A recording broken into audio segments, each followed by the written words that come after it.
Hello all, welcome to my channel para info world. आज हम लोग डिस्कस करने वाले हैं जुलाई 2020 के वीकली करंट अफेयर्स की सीरीज़ चालू है। पार्ट 1 है इस सीरीज़ का। तो काफ़ी इंपॉर्टेंट क्वेश्चंस है। जुलाई महीने में जो भी डेवलपमेंट होती है उसके रिलेटेड करंट अपडेट्स यहाँ पे हम डिस्कस करेंगे, और रेलेवेंट स्टैटिक जीके जो कि काफ़ी इंपॉर्टेंट होता है वो भी हम डिस्कस करेंगे। तो चलिए पहला क्वेश्चन देखते हैं। Which country has launched a new spy satellite recently? हाल ही में किस देश ने एक नया जासूस उपग्रह लॉन्च किया है? तो इज़राइल ने लॉन्च किया है जासूस उपग्रह। डी करेक्ट आंसर है, इज़राइल। तो अभी इसके बारे में और क्या है देखते हैं। उपग्रह किसके लिए है? तो पूरे क्षेत्र में कई खतरों पर नज़र रखने में मदद करेगा, है ना। ये सैटेलाइट इसके लिए भेजा गया है कि वो पूरी तरह से जो भी थ्रेड्स लगती है उनको उस पर नज़र रखेगा, स्पाई का काम करेगा, है ना। तो इज़राइल की बात आई तो इज़राइल के प्रधानमंत्री है बेंजामिन नेतन्याहू, राजधानी है जेरूसलम और मुद्रा है Israeli shekel. Viewers Samman Yojana is launch by which state? बुनकर सम्मान योजना किस राज्य द्वारा शुरू की गई है? तो कर्नाटका ने शुरू की है बुनकर सम्मान योजना। जो बुनकर रहते हैं ना उनके लिए है योजना है। देखते हैं और इसके बारे में। तो कर्नाटका के मुख्यमंत्री जो कि BS येदियुरप्पा है, उन्होंने 6 जुलाई 2020 को लॉन्च किया बुनकर सम्मान योजना, वीवर्स सम्मान योजना।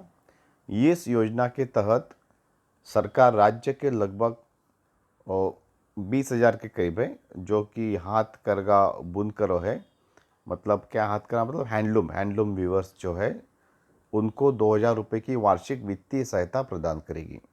तो फाइनेंशियल असिस्टेंस दिया जाएगा इन हैंडलूम वीवर्स को 2,000 रुपये का। और ये जो कि है वार्षिक सहायता रहेगी। और प्रत्यक्ष लाभ जो है डायरेक्ट बेनिफिट ट्रांसफ़र होगा, मतलब डायरेक्टली बेनिफिट मतलब ट्रांसफ़र होगा उनके अकाउंट में। और लगभग कितने लोग हैं? तो 20,000 तक हैंडलूम व्यूवर्स है जिनको ये फ़ायदा होगा। ठीक है। Who has been appointed as chairman of the International Financial Services Centers Authority IFSCA?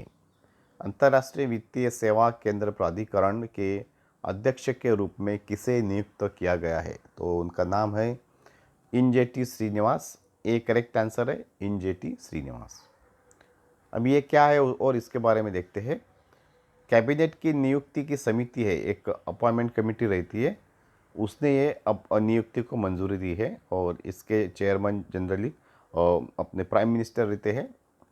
तो कैबिनेट की नियुक्ति समिति जो अपॉइंटमेंट कमेटी है उसने ये अप्रूव किया है अपॉइंटमेंट। और इंजेटी श्रीनिवास कौन है? तो पूर्व कॉरपोरेट मामलों के सचिव, फॉर्मर कॉरपोरेट अफेयर्स सेक्रेटरी, और 1983 बैच के ओडिशा कैडर के IAS अधिकारी हैं। ये सब इंफॉर्मेशन इंपॉर्टेंट रहती है। IAS अधिकारी कौन से कैडर के? तो ओडिशा कैडर के 1983 बैच के। और ये नियुक्ति 3 साल की अवधि के लिए रहेगी। और अभी इसके बारे में देखते हैं कभी इस्टेब्लिश हो गया। तो IFSCA 27 अप्रैल 2020 को स्थापित किया गया, अभी हाल ही में स्थापित हो गया। और हेडक्वार्टर गुजरात के गांधीनगर में होगा।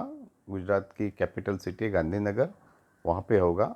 और गिफ्ट सिटी जिसको हम वहाँ पे है, Gujarat international finance tech city, जो गिफ्ट सिटी है वहाँ पे हेडक्वार्टर होगा। What is the name of job portal launched by Maharashtra state government? Maharashtra राज्य सरकार द्वारा शुरू किए गए नौकरी पोर्टल का नाम क्या है? तो नौकरी पोर्टल का नाम है Maha jobs portal. C correct answer है। ठीक है, महा जॉब्स पोर्टल। अभी क्वेश्चन अलग अलग हो सकते हैं कि जैसे कि महा जॉब पोर्टल्स जो है वो किसने शुरू किया, कौन से राज्य सरकार ने शुरू किया? तो आंसर रहेगा महाराष्ट्र। तो महाराष्ट्र के चीफ मिनिस्टर जो कि उद्धव जी ठाकरे, उन्होंने 6 जुलाई 2020 को लॉन्च किया। और इसका उद्देश्य क्या है? तो राज्य के निवासियों को नौकरी के अवसर प्रदान करने का उद्देश्य है। और यह अर्धकुशल, कुशल और कुशल कर्मचारियों की की भर्ती के लिए मदद करेगा ये पोर्टल। मतलब जो भी है, स्किल्ड है कि सेमी स्किल्ड है या अनस्किल्ड है, उनको जॉब दिलाने में मदद करेगा ये portal. Which state has become the first with LPG connections in all the house holds. सभी घरों में एलपीजी कनेक्शन वाला पहला राज्य कौन सा बन गया है? तो पहला राज्य बन गया है Himachal Pradesh. B correct answer है। हिमाचल प्रदेश में सब घरों में एलपीजी कनेक्शन दिया गया है। तो हिमाचल प्रदेश के मुख्यमंत्री ने 6 जुलाई को ये जो घोषणा की इसके बारे में, और राज्य में 2,76,243 परिवारों को मुफ्त गैस कनेक्शन दिए गए हैं। तो हिमाचल प्रदेश की बात आई तो हिमाचल प्रदेश के मुख्यमंत्री कौन है? तो जयराम ठाकुर हैं। राजधानी शिमला है। राज्यपाल बंडारू दत्तात्रेय हैं। थॉट्स ऑफ दिस वीडियो जो कि इंस्पायर करता है हमको सबको। When we focus from competition to contribution, life becomes celebration. इसका मतलब क्या है? हम जनरली क्या करते हैं, स्टडी करते टाइम भी या फिर कुछ भी काम करते टाइम हम दूसरों के साथ कंपटीशन करते हैं। तो दूसरों के साथ कंपटीशन मत कीजिए। जो भी अपना है पहले तो कंपटीशन अपने साथ ही कीजिए। हमको अभी लास्ट टाइम इतना प्रोग्रेस हुआ था तो अभी इसके ज़्यादा हमारा प्रोग्रेस होना चाहिए। खुद के साथ कंपटीशन करनी चाहिए। और दूसरी बात है हम कंट्रीब्यूशन करो, मतलब क्या है, हमारा हार्डवर्क करो, सिर्फ दूसरों के साथ कंट्रीब्यूशन करो। हार्डवर्क किया तो हमको कैसा कुछ बाकी जो कंपटीशन आया, मतलब जेलसी आई, क्रोध आया, मत्सर आया, सब आया, तो वो सब बातें निकल जाएगी। तो लाइफ बिकम सेलिब्रेशन, मतलब लाइफ में आप एंजॉय भी कर सकते हैं, है ना। After all at the end हमारा लाइफ खुशी से रहना चाहिए, तो वो बहुत ज़रूरी है। ठीक है। What is the rank of India in the global real estate transparency index? Global real estate transparency index में भारत का रैंक क्या है? तो भारत का रैंक है 34th। बी करेक्ट आंसर है। इंडेक्स का ख्याल रखिए, global real estate transparency index, ये 2020 का रैंक है। और ये किसने दिया? तो JLL और लासेल के global real estate transparency index है। ट्रांसपेरेंसी इंडेक्स है, मतलब ट्रांसपेरेंसी कैसी है, क्या है, उसके बारे में है। JLL और लासेल के global real estate transparency index. उच्च रैंकिंग किसके लिए मिली? इसलिए मिली कि भारत के रियल इस्टेट उद्योग ने इंडेक्स में क्षेत्रीय और वैश्विक रूप से सबसे बड़े सुधारों में से हासिल किया है। काफ़ी कुछ चेंजेस किए हैं इंडिया में, इम्प्रूवमेंट्स आ गई है रियल इस्टेट में, उसकी वजह से ये रैंक उनको मिली है। तो बढ़ गई रैंक इंडिया की। अभी 2014 में भारत के रैंक थी 39th, 39वीं रैंक स्थान पर था भारत, अभी 34 पे आ गया। और शीर्ष शीर्ष रैंक वाले देश कौन से? तो यूके है, यूएस, ऑस्ट्रेलिया, फ्रांस और कनाडा। ठीक है, ये शीर्ष रैंक वाले देश है इस इंडेक्स में। और सूचकांक में 99 देशों और क्षेत्रों और 163 शहरों को शामिल किया गया है। तो उनके सब स्टडी करके, सर्वे करके ये सूचकांक दिया गया है, 99 देशों और क्षेत्रों को स्टडी करके। ठीक है। Which state government has launched a land use intelligence system? किस राज्य सरकार ने भू उपयोग खुफिया प्रणाली शुरू की है? तो राज्य सरकार का नाम है ओडिशा। डी करेक्ट आंसर है। लैंड यूज इंटेलिजेंस सिस्टम उन्होंने जारी किया है। तो ये किसके लिए किया है वो भी देखते हैं। ओडिशा के मुख्यमंत्री जो कि नवीन पटनायक है, उन्होंने 8 जुलाई को ये लॉन्च किया।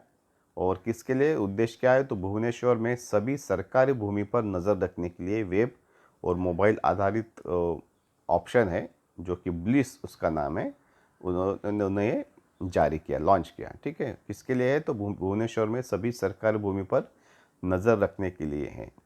और इस जो इंटेलिजेंस सिस्टम है उसका नाम है ब्लूस, BLUIS, जो कि उसका पूरा नाम है Bhuvaneshwar land use intelligence system, Bhuvaneshwar भूमि उपयोग खुफिया प्रणाली।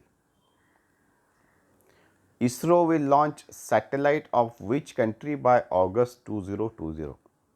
इसरो किस देश का उपग्रह अगस्त 2020 तक प्रक्षेपित करेगा? तो ब्राज़ील का उपग्रह 2020 तक इसरो प्रक्षेपित करेगा। तो ब्राज़ील का अमेजोनिया 1 सैटेलाइट जो कि ध्रुवीय उपग्रह प्रक्षेपण यान से किया जाएगा। तो ये क्वेश्चन ऐसा भी हो सकता है, ब्राज़ील का कौन सा उपग्रह इसरो लॉन्च करेगा? तो इसरो लॉन्च करेगा अमेजोनिया 1 जिसका नाम है। ठीक है। और ब्राज़ील के उपग्रह को एक स्थानीय रूप में उन्होंने डिज़ाइन किया है, डिज़ाइन भी किया है, परीक्षण भी किया, टेस्ट भी किया ब्राज़ील में। तो उनका इंडिजिनस है ये ब्राज़ील का। यह पृथ्वी अवलोकन के लिए पहला उपग्रह होगा जो, और प्राथमिक पेलोड भी होगा। मतलब क्या है, प्राइमरी पेलोड सैटेलाइट है और हीच हैकिंग सैटेलाइट नहीं है, जो कि अर्चन हाइकिंग उपग्रह जो बोला जाता है वो नहीं होगा। इसके बारे में और डिटेल जाने की ज़रूरत नहीं है, हमको सिर्फ ख्याल में रखना है ये, ठीक है। यह अमेजन क्षेत्र, और कि ये काम क्या करेगा मेनली, तो ये अमेजन जो क्षेत्र है वो के वनों की कटाई और निगरानी और निरीक्षण करने में मदद करेगा, है ना। अमेजन में देखो काफ़ी बार आग भी लग जाती है, लोग कटाई करते हैं, तो उसके लिए निगरानी करने के लिए सैटेलाइट काम करेगा। तो इसरो की बात आई तो इसरो की निदेशक है के सिवन, मुख्यालय है बेंगलुरु, और स्थापना कभी हुई थी इसरो की 1969 में। और ब्राज़ील की राजधानी कौन सी है, तो ब्रासिलिया है। अध्यक्ष है जायर बोल्सोनारो और मुद्रा है Brazilian real. Next question, in which state Asia's largest solar plant is inaugurated. Asia के सबसे बड़े सौर संयंत्र का उद्घाटन किस राज्य में किया गया है, तो ये राज्य का नाम है मध्य प्रदेश। सी करेक्ट आंसर है, एशिया का सबसे बड़ा सोलर प्लांट, ठीक है, मध्य प्रदेश में है। तो प्रधानमंत्री श्री नरेंद्र मोदी ने 10 जुलाई 2020 को वीडियो कॉन्फ्रेंस के द्वारा उद्घाटन किया। ये 750 मेगावाट रीवा अल्ट्रा मेगा और सौर ऊर्जा परियोजना है। 750 megawatt Rewa ultra mega solar power project. और ये अल्ट्रा मेगा और सौर ऊर्जा परियोजना जो है, सौर पार्क के अंदर 500 हेक्टेयर के भूखंड में 250 मेगावाट की 3 सौर इकाइयाँ शामिल है। तो 750 मेगावाट है, लेकिन 250 के 3 ऐसे प्रोजेक्ट है, और लगभग 500 हेक्टेयर के भूखंड पर ये प्रोजेक्ट रहेगा। Which state cabinet has approved draft ordinance for reservation of 75% jobs in private sector? किस राज्य मंत्रिमंडल ने निजी क्षेत्र में 75% नौकरियों के आरक्षण के लिए मसौदा अध्यादेश को मंजूरी दी है? तो हरियाणा ने ये मंजूरी दी है, डी करेक्ट आंसर है। हरियाणा ने क्या किया है, तो निजी क्षेत्र में 75% नौकरियों के आरक्षण के लिए और जो ऑर्डिनेंस है, ड्राफ्ट ऑर्डिनेंस, उसको अप्रूव किया है। तो हाँ, सीएम जो हरियाणा के सीएम है मनोहर लाल खट्टर, उनकी अध्यक्षता में स्थानीय उम्मीदवारों को अध्यादेश 2020 के हरियाणा राज्य रोजगार को मंजूरी दी है। मतलब क्या है, स्थानीय उम्मीदवारों के अध्यादेश 2020 के तहत हरियाणा राज्य रोजगार को मंजूरी दी है। अध्यादेश अभी पूरी तरह अप्रूव नहीं होगा, अब मंत्रिपरिषद की मंजूरी के लिए रखा जाएगा। तो मंत्रिपरिषद अभी फाइनल डिसीजन लेगा, ठीक है, काउंसिल ऑफ मिनिस्टर्स। तो आज के लिए इतना ही। सो मैं उम्मीद करता हूँ ये आपको वीडियो अच्छा लगा रहेगा, तो प्लीज़ लाइक कीजिए, आपके फ्रेंड सर्कल में शेयर भी कीजिए, और अभी तक सब्सक्राइब नहीं किया रहेगा तो सब्सक्राइब करके बेल आइकन को प्रेस कीजिए, तो आपको हमारे ऐसी ही नई नई वीडियो मिलती रहेंगी। सो बने रहिए हमारे चैनल के साथ। हमारे करंट अफेयर्स के साथ साथ हमारे रीजनिंग के भी वीडियोस है, हमारे इंग्लिश के है, जनरल नॉलेज के है, तो काफ़ी इंपॉर्टेंट क्वेश्चंस वीडियोस हमारे आते रहते हैं। तो आप बने रहिए, और हमारे ऐसे ही अगर सब्सक्राइबर बढ़ते रहते हैं तो हमको भी ज़रा इंकरेजमेंट मिलती है, कुछ चलो अच्छा कर रहे हैं, लोगों को फ़ायदा हो रहा है, इसलिए हमारे बढ़ रहे हैं। तो प्लीज़ बने रहिए और आपके फ्रेंड सर्कल को भी सजेस्ट करिए। Thank you very much.